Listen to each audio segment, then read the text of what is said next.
şiye bir sünni, bunların fərqi nədir? Bir olaq, qardaş olaq, bağlayaq mübahisəni.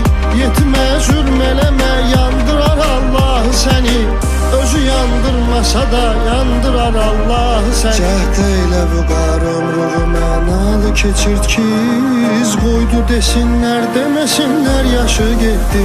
Cəhd eylə vüqar ömrünü mənalı keçir ki, iz qoydu desinlər, deməsinlər yaşı getdi. Bədbəxtdir o aşıq ki, könül sildaşı getdi.